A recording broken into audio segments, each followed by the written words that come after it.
Treksperts would like to begin today by acknowledging the traditional custodians of the land on which we record. We pay our respects to their elders past and present and extend that respect to Aboriginal and Torres Strait Islanders listening to us today. You're listening to BQN. Assimilate the audio.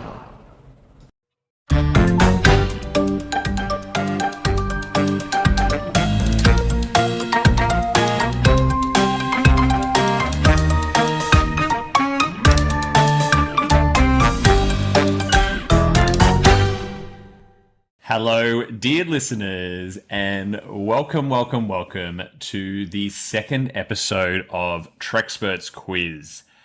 Treksperts is the Star Trek-inspired quiz where each episode we put two self-proclaimed Star Trek experts into the Sunkatsi ring to battle it out to prove that they are the ultimate nerd and bring glory to themselves and their houses. I am your host, Davey Willett. I go by the pronouns he and him, and it's a pleasure to be here with you today. But it wouldn't be Treksperts without our special guest host, scorekeeper, and adjudicator. And today's guest host is, well, I think pretty much the queen of Star Trek podcasts, host of multiple podcasts on the BQN Network, including one of my favorites, Galaxy Class. Beaming in all the way from Las Vegas, it is Miss Amy Nelson. Amy, welcome to Treksperts. Well, thank you so much for inviting me to, keep score. I'm a math teacher, so I think this is right up my field. Excellent. So, if we need to sort of go over and confirm any of the results, you are the right person for the job. All right. So, Amy, you as mentioned, so scorekeeper for today. That's you've got a copy of the questions. You know all the points. What do you think of the toughness of the questions today? How do you think our Treksperts are going to do? Wow. They are some tough questions. I'm glad that I am not the one going up against these guys. But I think you've got a good flow between really difficult and some ones that they're going to get right off the bat. So I think you've done very well. Our two Treksperts today, I know quite well. They are in their way up on the turbolift right now, but before they arrive here in operations, we did get plenty of feedback on the first show via our Trekspert socials. Amy, we had a Star Trek King on, who hosts a fabulous meme page on Instagram. Who really loved my Picard impersonations, it would seem, and totally agreed with us that there was no source of separation in all good things. We also ran polls across the socials on what everyone's favorite pilot episode is, and it looks like Emissary is an overwhelming favorite, with a few lovers of Caretaker as well. What do you think about that? Is Emissary one you love to rewatch, Amy? No. I was really surprised by this. I'm a TNG girl, so Emissary definitely rubs me the wrong way. It's just not one that I ever really enjoy watching. And I know what they were trying to do, and I appreciate it for it, but I just do not care for Emissary. Well, thank you so much, everyone, for giving us feedback on the socials. Keep it coming. It's a really good way to build some excitement around the show and around the topics that we're going to be talking about. But look, I think without any further ado, it's time. I think I hear the turbo lift arriving, Amy. Oh, that's a very specific turbo lift sound. Our two guests, I'd like to introduce our first guest, if I may. So our first guest says that he is a consumer of all things Trek, whether it be podcast, books, comics, you name it, he loves it. He is a lover of all things TNG, and, well, who isn't? And with a particular love for one Dr. Beverly Crusher. And is also a big fan of the Constitution refit I found out recently when I guest hosted on his own podcast, the fabulous What's the Tea, Bev? My dear friend, coming to us all the way from San Diego, California, it's Christos Generos. Christos, welcome to Treksperts, my friend. Who's holding up the damn elevator? Hi, how are you? Fantastic. How are you feeling? Are you excited to be battling it out today in Treksperts? I'm very excited to be here. I actually have no idea how I'm going to do. So I'm either going to do well, do okay, or fall flat on my face, but I am determined to have fun. So I'm excited. What's the T-Bev? I was really excited to be a part of that this week. Tell us a little bit about it. What's the T-Bev? We very early, couple episodes in, but I've kind of wanted to do a podcast for about 3 years. Amy and I have talked about that since like 2019, back in Trek FM days. And I think with the pandemic, I finally just kind of got my butt in gear and started doing some guest spots on BQN podcasts and kind of figured out the flavor for what I wanted my podcast to be. And that was, a little bit more of a space for the LGBTQIA plus community to kind of come in and talk about their Trek stories. And also I love to talk about Trek news and speculation. So I kind of married the two together, and that's the tea. Christos, I think I hear the turbo lift coming again.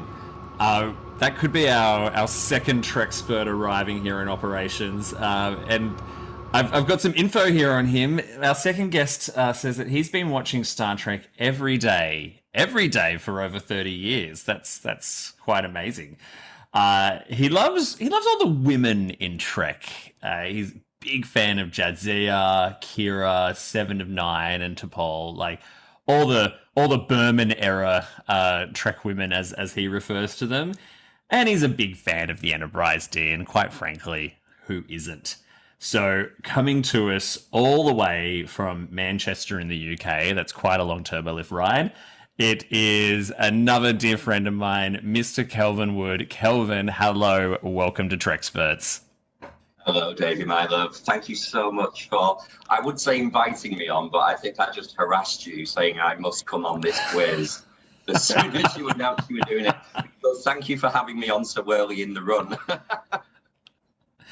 And so you listed a lot of your favorite characters here as a lot of the strong female characters in Star Trek. What is it about those girls that resonates with you? So I may as well just point out I'm not some kind of Berman era sex pest, just ogling at all of these women in the tight leotards. For anyone who might think, who is this creep who you've got on? I'm the lover of the women from the other side of the fence, a remorseless homosexual who thinks all strong women in sci-fi really resonate, and you just love them for being smart leaders, fantastic role models and ambassadors, not just something pretty to look at in a miniskirt. That is a fabulous answer, by the way. That needs to be a sound bite that's like pulled out of this episode and used across Star Trek socials everywhere. That was perfection, my friend. We get bonus points for this. No, scoring has not started. So, look, this is the first of a series of quizzes that I'm going to be doing called A Reason for the Season. Now, this will be focusing in on a single season of a series of Star Trek, and we're looking at Berman era second seasons to start with. So each question is actually going to be drawn from the second season of Deep Space Nine, which is one that I'm currently watching, which made it really easy to write the questions. And I can see Kelvin's face, both your faces have just gone into total shock. But look, I was thinking about second seasons, right? Second seasons of Star Trek are sometimes overlooked and sometimes even a little underrated. The majority of our beloved 90s era Trek in particular tend to find their feet in their third or fourth seasons, but the second seasons definitely contain some gems and often set up plot lines or character points that wind up being defining characteristics of the entire show. And I think DS9 is one series where that is particularly true. So, Christos, are you do you remember much of DS9 season 2? I do and I don't. I mean, I've seen it a few times. It's been a long while, and it's no area in which I studied up for this. So I am not expecting a strong out of the gate performance for me on this first round, but maybe we'll see. Maybe I'll surprise myself. Kelvin, have you watched any of season 2 of DS9 in recent history? Yeah. Like you said, I think there are a few key episodes in series 2 of DS9. So while it's not my favorite, if you are doing a full rewatch of DS9, you could say it's a necessary evil. Ooh, very, very clever. Well, I think there's no time like the present to begin. So let's dive into round 1. Round 1 it's just general knowledge. So just general knowledge questions from the season. Question 1. What is the first episode in season 2 to mention the Dominion? I stumped them on the first one. Anyone want to have a go? I know the episode, but I can't think of the title. Could you describe the episode? I guess I can give you a little hint. Because then Christos will say the title if I describe it. Well, I'll give a quick hint. Remember, you got to buzz in. It's a Ferengi episode. Yeah. I think I'm gonna have to give you one of these. It's the one with the docile. Unable to comply. Do you want to? I mean, we'll call it there. But do you want to describe the episode quickly, just to see if you're on the right path? It's the one with Pell, the female Ferengi, who's pretending to be a man, and they're doing trades with the docile in the Gamma Quadrant. And they say if you want to do business in the Gamma Quadrant, you have to go through the Dominion. I know it very well. I just can't think of the bloody title. Profit and Life. No, that's actually from much later in DS9. It's Rules of Acquisition is the name of the episode. It's only like the 4th or 5th episode, and it's the very first we ever hear of the Dominion whilst they're trading with not the Korima, but yeah, it's Docile. That's the Docile. Yeah. Anyway, off to a roaring start. Question 2, worth 1 point. Star dates in season 2 of Deep Space Nine started with what 2 numbers? Kelvin. Christos. Kelvin. 47. Verified. Correct. That's 1 point to Kelvin. Well done. On first one on the board. Okay. Good job. For 1 point, what was the name of the low gravity loving ensign that Bashir had a single episode Kelvin. romance with? Kelvin. Definitely Kelvin. Melora Passar. Ooh, well done. And last name. Yeah, well done. So Kelvin played, Melora, played by Daphne Ashbrook, who, for any Doctor Who fans out there, was the companion Grace Holloway in the 1996 made-for-TV Doctor Who movie. She also noted that she prepared for the role of Melora by making her way around a shopping mall in a wheelchair, noting that she suddenly became very invisible to everyone, which was a very interesting little bit of insight from her in how she prepared the role. I've got a bonus point for this question, though, which is available to Christos, but you still need to buzz in. The bonus point, what was Melora's Starfleet specialty? Kelvin. Yeah. Kelvin. I want to say astrophysics. Negative. Christos. Astronomy. Negative. Not quite. It was stellar cartography. Oh. Same thing. All right. This isn't my show. I would have given it to you, but You're the point keeper.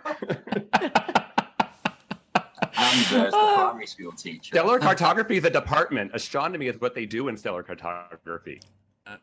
So The question said Starfleet speciality, so I'm just being difficult because I need points. it's all right. You've only got one to make up. Question number 4. Oh, 2. Sorry. Thank you. I like it. That's why you're not keeping score. Exactly. All right. Question 4 is worth 1 point as well. Now, this one falls into the category, I will be very impressed if you know it. What was the name of the Cardassian freighter destroyed by the Marquis in the opening sequence of the Marquis? Ooh. The Boknor. Verified. Congratulations. He's killing it. I'm looking at a very nervous Christos face right now. Not nervous. I'm just wishing I had just started drinking and I just let it go. All right. Question 5 is worth 2 points.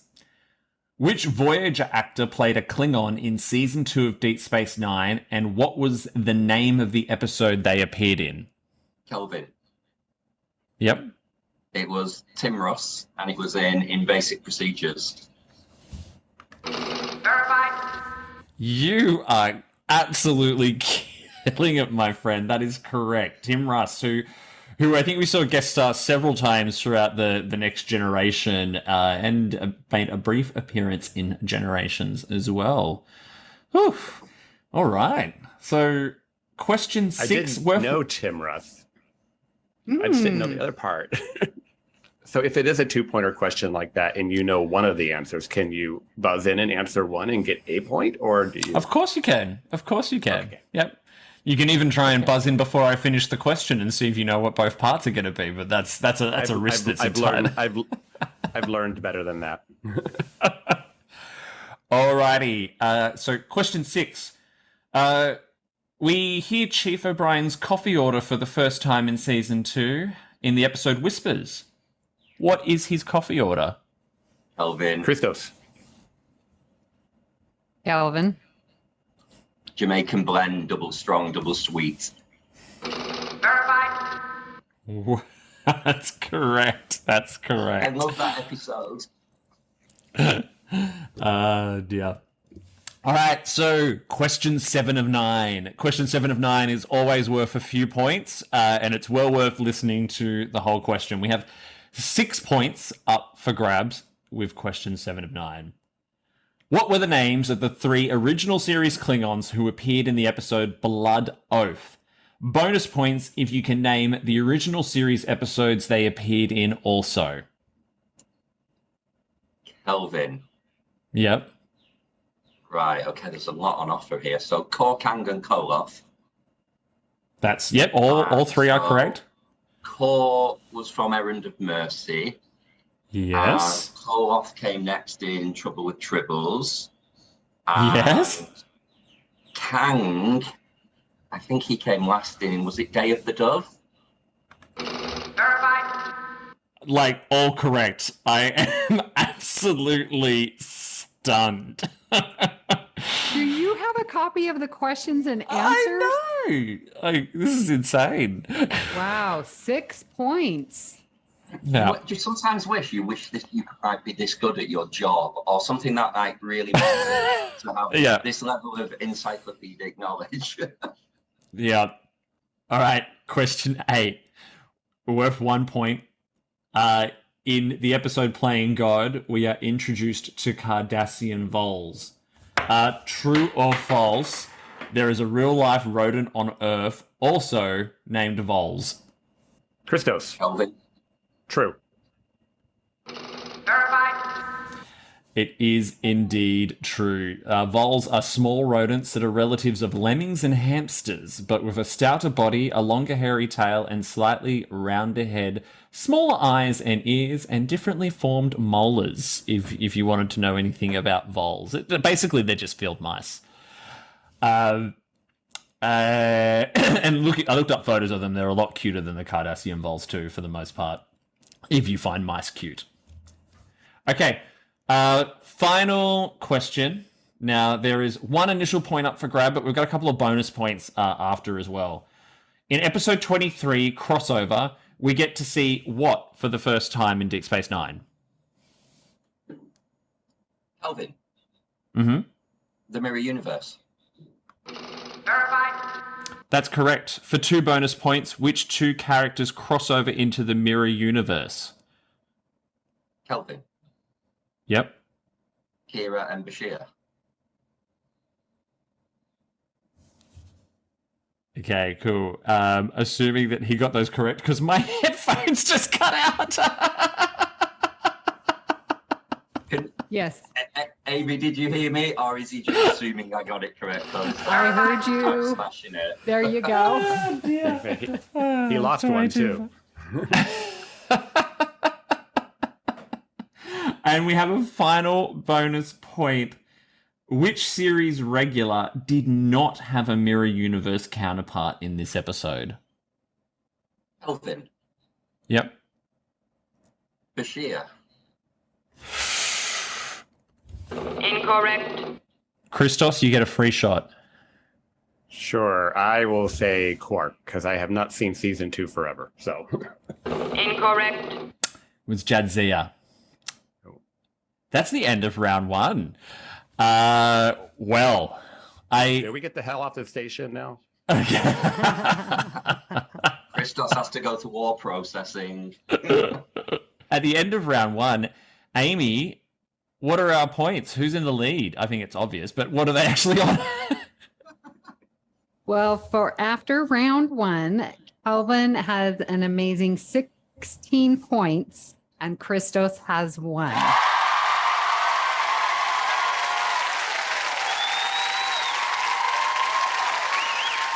Oh, well done. Slow clap, slow clap, slow clap. Okay, so that was a pretty impressive performance, Kelvin. There. So, look, if you had to call out what's a second season of any Trek series that that you really love, you really enjoy, what would you say is one of the strongest season 2s you can think of? Discovery. Well, yeah, Discovery and Picard, I would say, for modern, they were both better than the first seasons. But if we were going back to Berman, I'd say Voyager had a very good second season with the whole Kazon arc. And what about DS9? Do you remember the DS9 one fondly? I mean, you clearly remember it quite well, but do you remember it fondly? Yeah, I don't really remember the Ferengi episodes, clearly. But yeah, I love Necessary Evil, the Kira and Odo story from back in the days of the occupation on Terra. That's a great episode.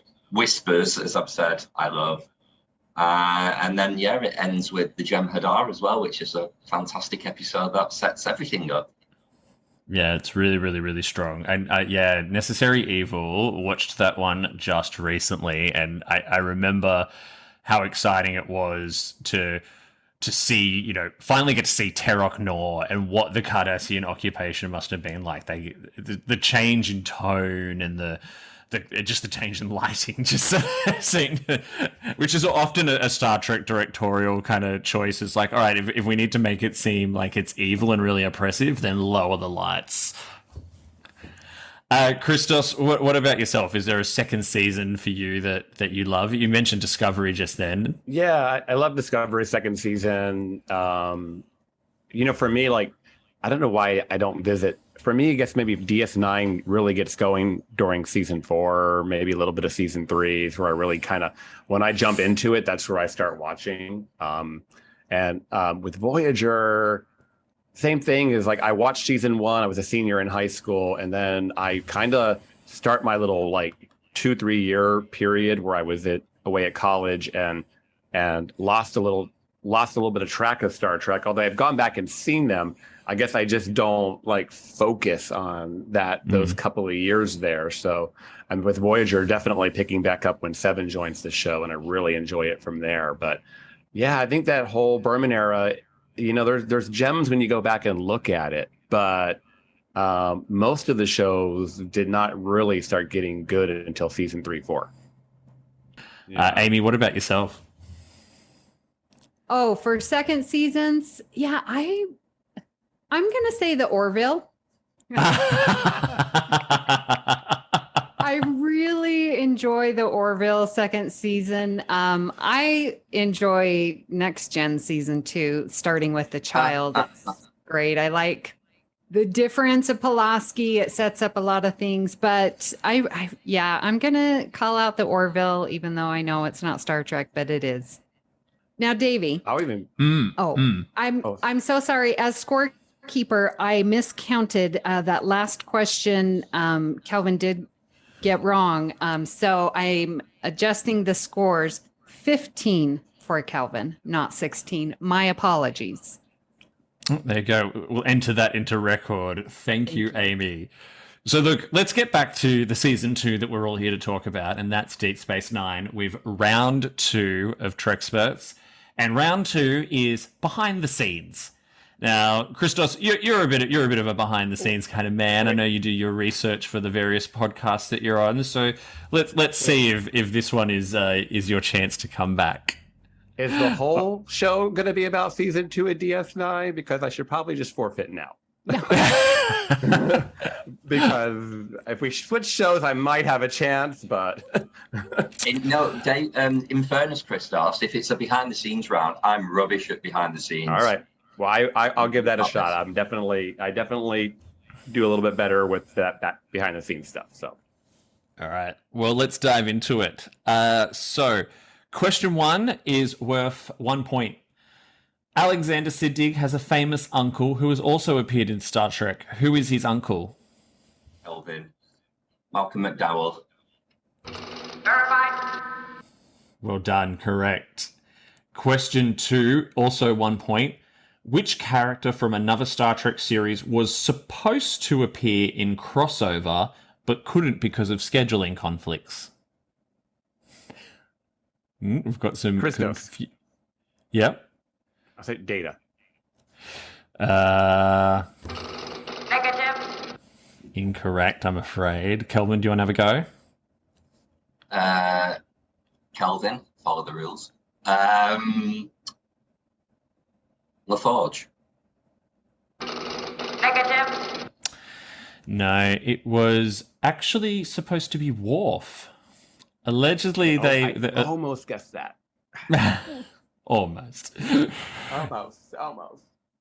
So yeah, apparently Worf was initially they had approached him. He was interested in doing the episode, but he was busy filming All Good Things at that point in time because Next Gen was wrapping up around about that same time. Question 3, also for 1 point.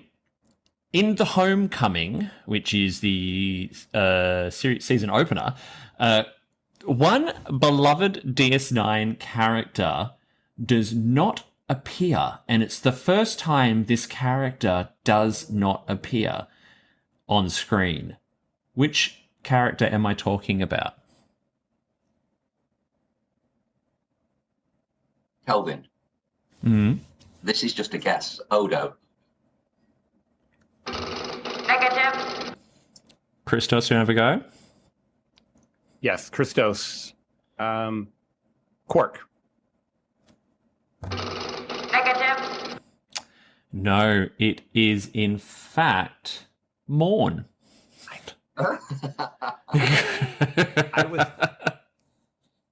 Morn does not appear for the first time in this episode. Interesting little tidbit I found when researching this question. Apparently in the Jem'Hadar, the finale, in the German version, Morn talks in that episode. I'm so tempted to go and turn German on when next time I watch this episode and see if that's true. What does he say? I don't know. It just said he speaks in the German version. It didn't say what he said, so I want to go and actually test that out. Ractagino or something. That's some deep trivia there. Yeah. Question 4, also worth 1 point. Which regular guest star was the first to have their character name featured alongside their real name in the guest star credits at the start of the episode? Christos. Louise Fletcher. Negative. Kelvin? I think of his name. Philip Angelum. Negative. No, it was Mark Alimo as Ducat was the first person to have it. I thought you were going to, because about like if you go and watch What We Leave Behind, like they're doing it for literally every guest star by that point. It's just like goes on for about half the episode. 1 point for question 5. Which guest star went uncredited for his appearances in the 3-part season opener? It's one of the main sort of guest stars from that. You can give me either the character name or the actor name. I think it's the character. I see his face. Mm. No one wants to have a guess?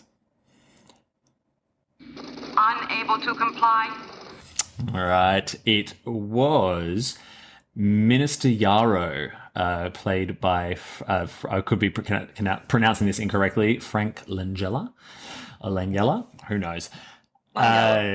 So he wanted to appear on Star Trek for his children, and so therefore went uncredited. Now, is that not wholesome or what? I wish my dad would have appeared on Star Trek just for me, but he just would have grunted the whole time. It's a lot more wholesome than the fact he played Skeletor in Masters of the Universe.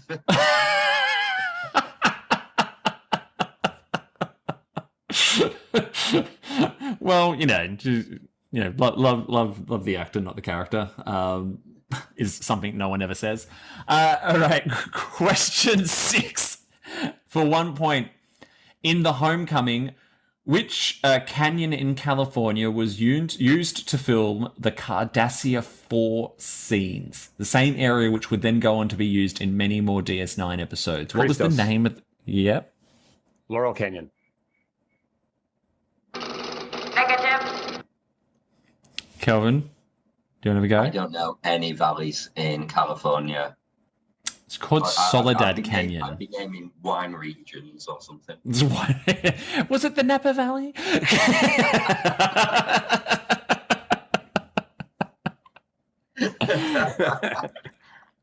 Yeah, it was Soledad Canyon, which went on to be used in several other episodes, such as Indiscretion, The Ship, and Rocks and Shoals. In fact, Nana Visitor talks just about how awful it was to film there because it was extremely hot and uncomfortable, especially in full makeup with studio lighting up and all that kind of stuff as well. Question 7 of 9. Not so much a behind the scenes question, but still a season 2 question. This one's worth 6 points. Can you name all of the multi-part episodes in season 2? You can buzz in and name as many as you can. Yes. Yes. I would just say Homecoming, The Circle, and The Siege. That is definitely 3 of them. There's 3 more. The Maquis, part 1 and part 2. Yep. And... one more. No, I'm done. Got it. Data insufficient. Okay, so you got 5 points. There's one more. Christos, can you name it? Well, it doesn't make sense that there'd be... There's a 3-parter, I remember that. That's the season opener. Then there's the 2-parter. So how would you have another one unless it's a... Well, it'd be another 2-parter, but I can't think what it would be. Christos, Jem'Hadar Part 1. Well, it is... Okay. I will give you verified. It is the Jem'Hadar because it is indeed a cliffhanger which leads into That's what the search. I was thinking. Yes. So that's what I was thinking. It's the cliffhanger. Yeah. It had to be the cliffhanger. Look, controversial choice. Because it doesn't necessarily... I don't know if it ends on a to be continued or not. It's very much a, you have no idea what's begun here, and she clicks a little watch and off she trots. But yeah, I'm including it and I'm sticking by it. So you get the point. Well done. So that was... Is that the official answer then? Or is that just a sympathy point to Christos? No. That is the official answer. Oh, I'm not supposed to. Here's you. I didn't get it. That's bollocks.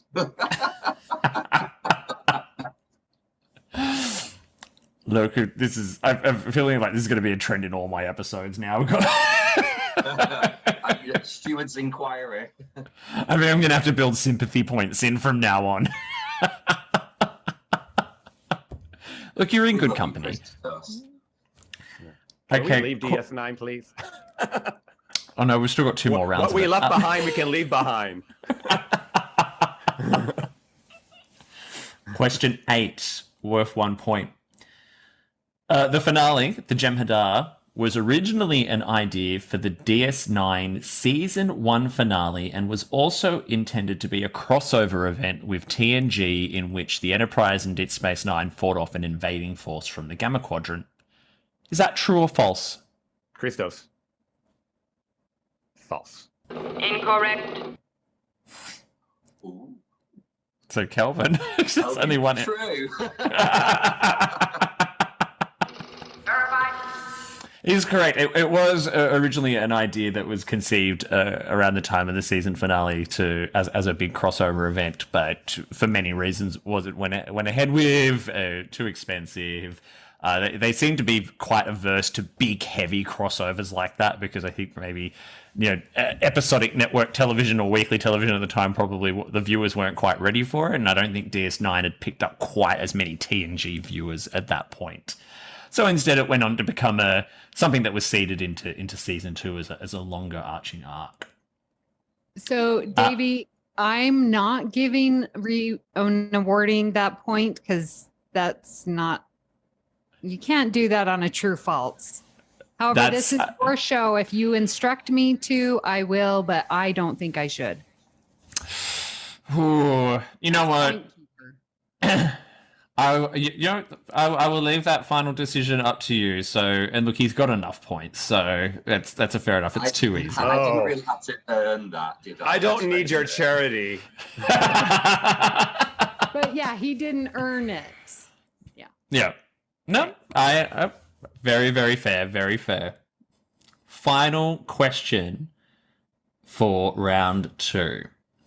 Worth 2 points. Which two people stepped back from behind the scenes after season 2 of DS9 ended? Christos. Mm-hmm. Rick Berman and Jerry Taylor.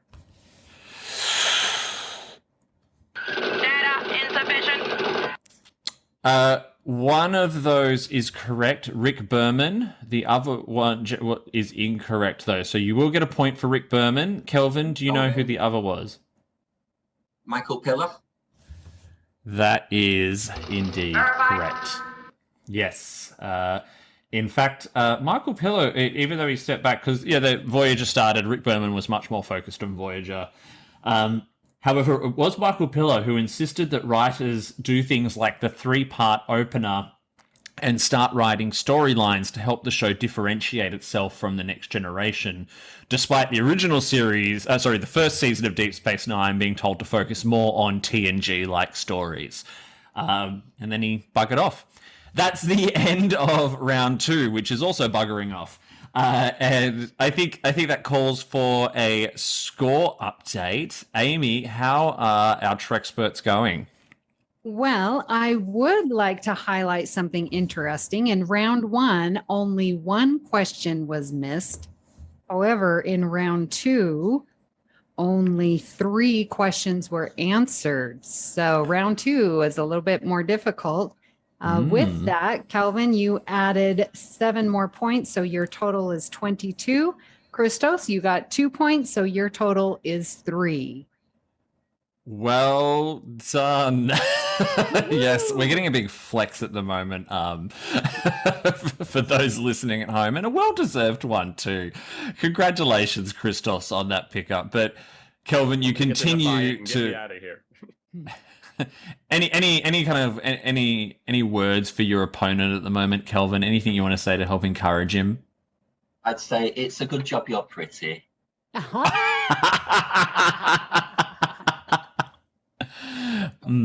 We won't explain which finger Christos has up at the moment. He was not doing a Vulcan salute. Now, round 3 is it's a little bit different.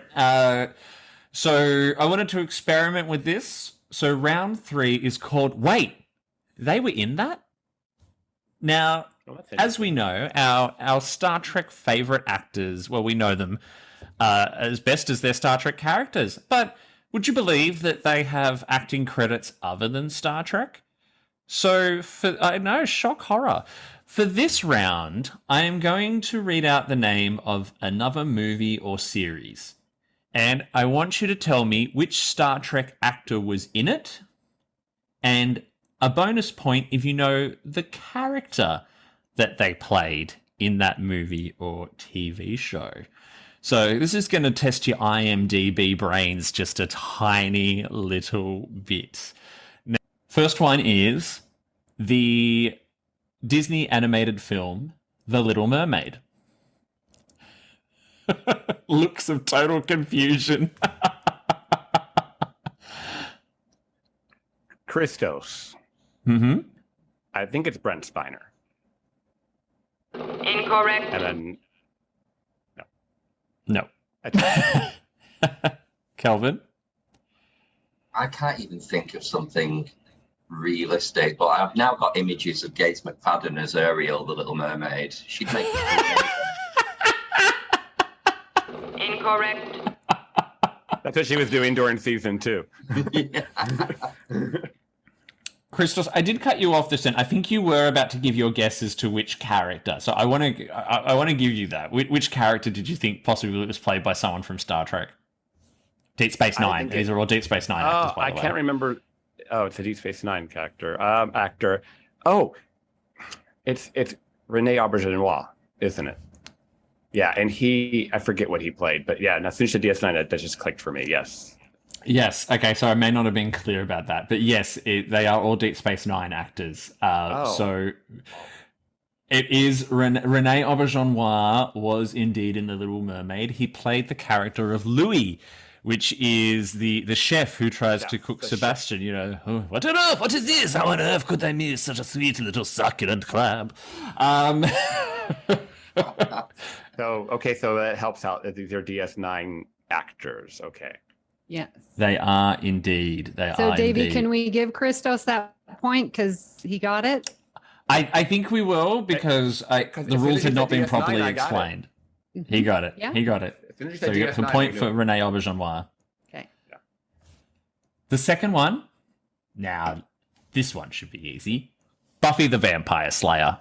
Kelvin. Hmm? Armin Shimmerman. And he was... I don't watch Buffy. I just know he was the headmaster. Verified. Correct. It was Armin Shimmerman. He was the principal. I think we'll give you that. He was Principal Snyder. That's it. Little Now, trivia. the next one is... I've never watched Buffy, and I know that's a lot of gay boys like Buffy, but I've not watched it. Got me through high school, along with Star Trek. Which DS9 actor appeared in Hellraiser 3, Hell on Earth? You can always buzz in and have a guess. There's no risk. Kelvin. Yeah. Just to end the misery. Terry Farrell as Pinhead. Well, Data insufficient. it was Terry Farrell. However, she did not play Pinhead. She played the character of Joey Summerskill. Joey was a news reporter who was looking for a real story, and she found one. Yeah, so you do get a point for Terry Farrell. Well done. Amazing. See, Christos, it pays to guess. It does indeed. Now, question 4. Staying in that same universe, which Deep Space Nine actor appeared in Hellraisers 1 and 2? No? Christos. Yep. I'm going to guess Armin Shimmerman, and I would not know a character for you. Incorrect. Pinhead. I'll take just a random guess then. Not seen it. Since it's a horror movie, it'll probably be a woman who gets killed, so I'll say Nana Visitor. Incorrect. No, it was Andrew Robinson. Our beloved Garrick was in both. Well, so he played the character of Larry, a character who actually gets skinned and then shows up as another character wearing Larry's skin. However, his appearance in Hellraiser 2 is actually just a flashback with unused footage from the first film because he didn't actually want to be in the second film. And if you go and look it up, he's quite a young man. Quite hard to recognize him as Garrick or even the Andrew Robertson we know today from those films. Now, this falls under the category of I will be so unbelievably impressed. I want to give you bonus points if you get it. Which Deep Space, especially if you know the character, which Deep Space Nine actor appeared in Beethoven, the dog movie? No, we've got so many.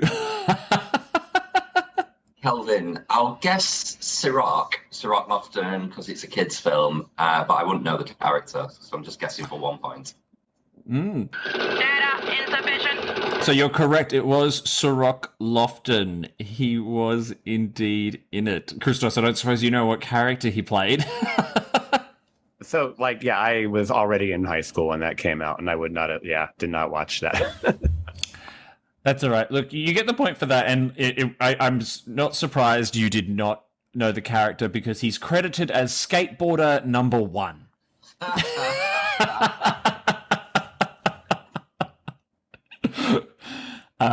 So number 6, which Deep Space Nine actor appears in Game of Thrones? Christos. Yep. Alexander Siddig. That is, yep.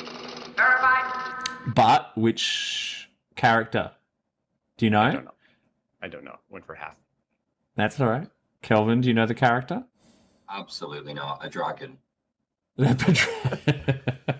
Not a Game of Thrones fan, Kelvin? No, it's too gory. Yeah, I'm more Star Trek and Disney. I don't want. It's not relaxing TV to watch people be stabbed to death. It's not for me. Yeah, he's like a king or something like that. Prince Duran. Yeah. Yeah. He appeared in quite a few episodes of that. All right, the big 7 of 9 question is worth 9 points. Now, I'm expanding the scope of this question across all of Star Trek. Now, 9 actors across all of Trek appeared in the Stargate franchise. Who were they? And I'm just after the actor names. So, Kelvin. Yep. Connor Trinier. Yep. Ethan Phillips. No. Right, I'm done then. I'll let Christos have some guesses. Christos, Robert Picardo, Marina Sirtis.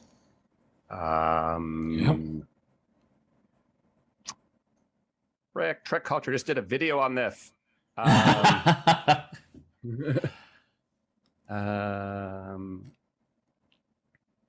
2.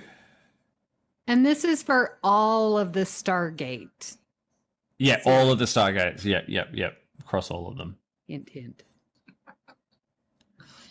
I.e. Stargate Atlantis. I did not watch Stargate Atlantis. But I will... I'm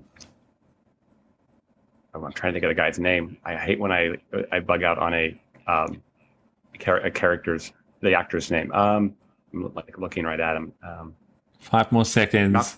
Malcolm Reed. I can't remember the actor's name. Dominic Keating. There you go. Dominic Keating. There you go. No, he wasn't. So look, you did get 2 with Robert Picardo and Marina Sirtis. Marina Sirtis played a fabulous and brilliant Russian doctor. But the rest, so we had Armin Shimmerman, Renee Auberjonois, Nicole DeBoer, Jolene Blaylock, Robert Picardo, Connor Trinier, Colm Meaney, John Billingsley, and Marina Sirtis all appeared in Stargate. Some of them appearing in multiple episodes as the same character as well. Question 8. Which Deep Space Nine actor appeared in American History X?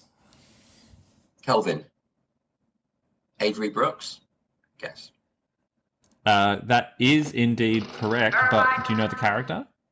I've not seen it, so it was a total guess, so I can't give a character. Well done. Christos, do you know the character at all? Well, you said what DS9 character appeared in? Actor, I meant to say. Character or actor? Okay. I thought that was maybe a trick question or a hint, kind of. It's another time travel episode. It's early in the morning for me, and I've only had one coffee. No. I will. It's American History X. I will. So Christos, I'll make a really uneducated guess and say Malcolm X. No. So yes, Kelvin was correct that it was Avery Brooks. His character was Dr. Sweeney. Okay, final question for this round. Which Deep Space Nine actor appeared in Star Trek Insurrection? And I'm not talking about Worf. Christos. Go ahead. It was Armin Shimmerman as Quark, but the scenes were cut. Incorrect. Not what I was looking for. Kelvin? Well, be more specific.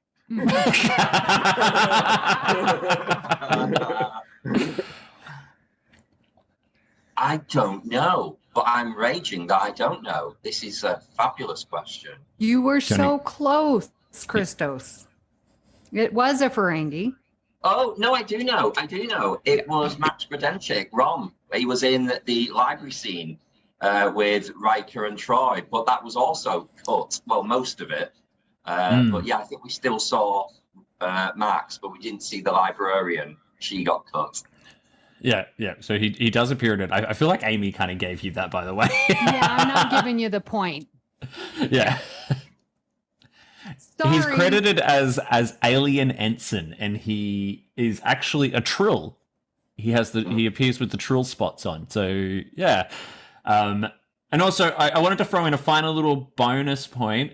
Which Deep Space Nine actor was in the movie Con Air? Christos. Calamini. Verified. Do you know the character? Do not. No, he was DE agent Duncan Malloy. He was quite a main part in that. He was sort of chasing the plane across the country. So that's the end. So we've gotten to the end of the third round. Getting ready for the warp speed round. But as we get ready for the warp speed round, Amy, can we have a score update for our two Treksperts? Yes. So after round 3, Kelvin scored 6 additional points, bringing his score to 28. Christos scored an amazing 5 points that round, bringing his score to 8. There we go. There we go. So one Trekspert, one amateur. So look, anything can change in the warp speed round, Christos. Like there is some ground to be made up here, but it is yours to take, my friend. It is yours to take. So do you have any final words for your competitor leading into the warp speed round? Me? I mean, yeah. I'm just like, are we getting the hell out of season 2 of DS9 and DS9 in general? I mean, like, you probably picked one of my weaker areas in general, so I feel a little bit vulnerable and exposed. I have not watched Star Trek every day for the last 30 years, so maybe every other day or sometimes. Can I just point out for the record as well with that? I'm still a really fun guy, and I go and do other things, and I have a life, and I have a job and a relationship, and everything's healthy. I just sit there watching Star Trek constantly. You told us a little story before the show started that involved a hotel toilet that didn't seem as healthy. We won't go there though. We'll let your listeners decide what I was up to in a hotel toilet in the middle of the night while I was partying. Yeah, listeners, if you think you know what Kelvin did in a hotel toilet last night, please leave a comment on Treksperts Quiz on Facebook, Instagram, or Twitter. We'd love to hear from you. That's a respectable little ensign. Yeah. All right, so let's get ready for the warp speed round. So, Amy, you're going to need some fast fingers for this too. So we have 20 questions. Each question is worth a single point. They will come at you one after the other like a full spread of torpedoes. Same rules apply though. You must buzz in, and you will get a chance to steal the answer if they forget their buzzer or they get the answer wrong. So. Let's do this. Let's begin. Question 1. Which Galaxy-class starship was destroyed in the Jem'Hadar? Kelvin. The Odyssey. Verified. Correct. Question 2. What orb does Kira have her first orb experience with in The Circle? Kelvin. The Orb of Prophecy and Change. Verified. Correct. Question 3. How many rules of acquisition are there? Kelvin. 285 officially, unless it's 286. Correct. Once Morn leaves, it's all over. In Necessary Evil, Odo revisits an old murder case of a shopkeeper from the Terok Nor days. Who was the killer? Kelvin. Kira. Verified. Correct. Which 2 characters get stranded on a planet where technology is illegal in the episode Paradise? Kelvin. Cisco and O'Brien. Benjamin Cisco. Verified. Correct. Question 6. The inhabitants of a Gamma Quadrant planet in the episode Shadow Play are made up entirely of what? Kelvin. Holograms. Verified. Correct. Question 7. Who said this? We were retreating. There was no need for a suicide run.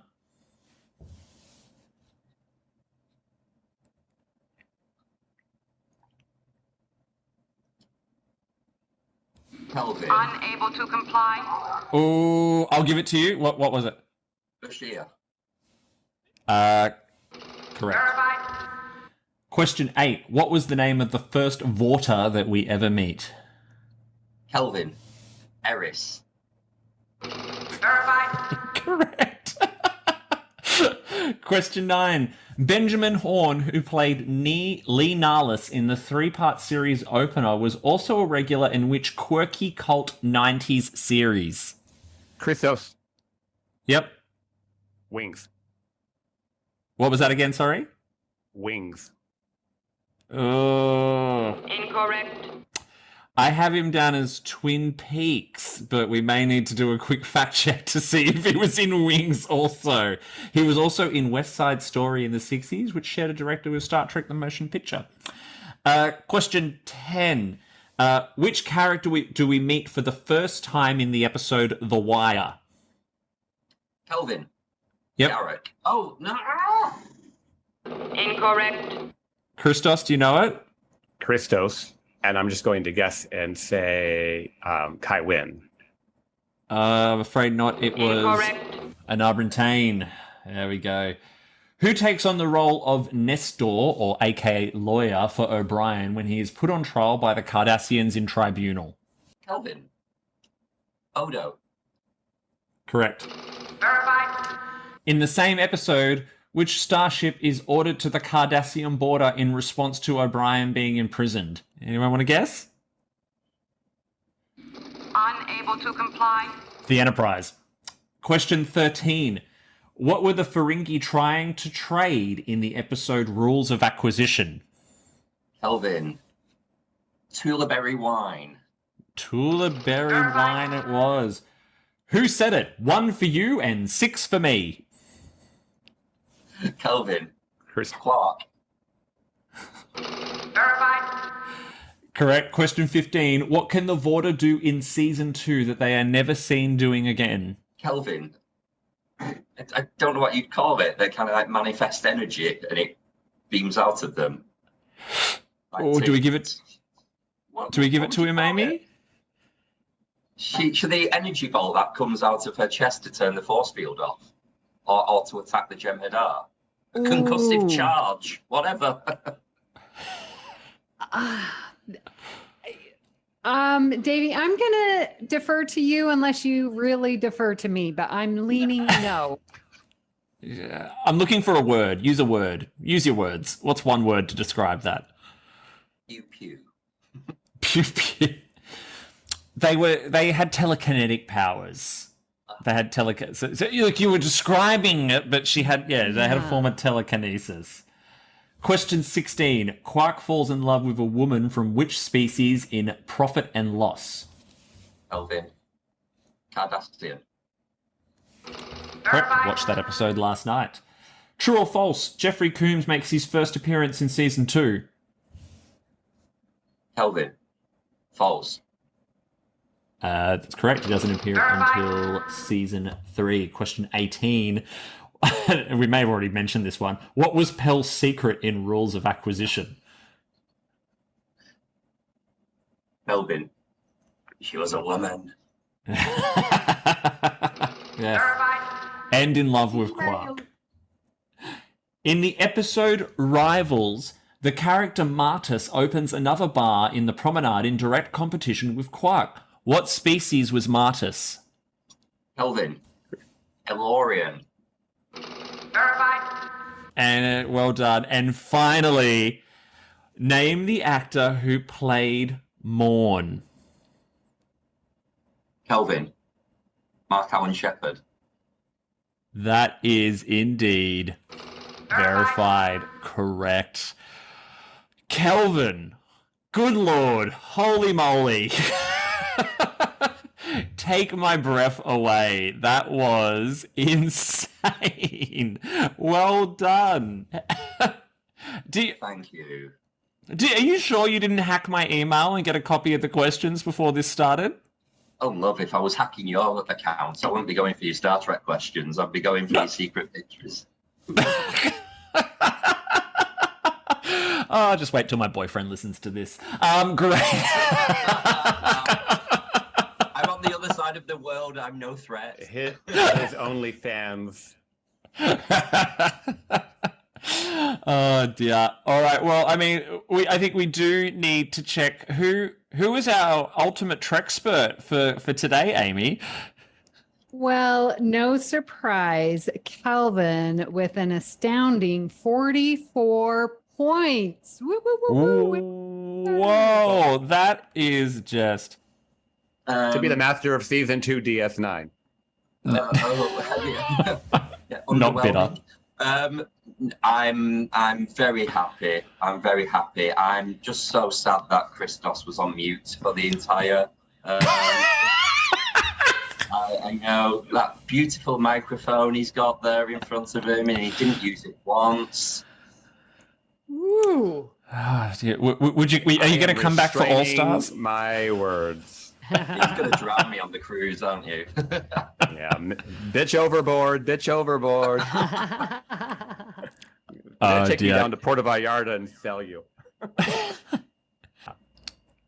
Dear. Well, look, well done to both of you for surviving the second round of Treksperts. That is incredible, and we had a lot of fun today, and it's amazing to have such a wonderful group of Trek family battling it out and helping the podcast in its early days as well.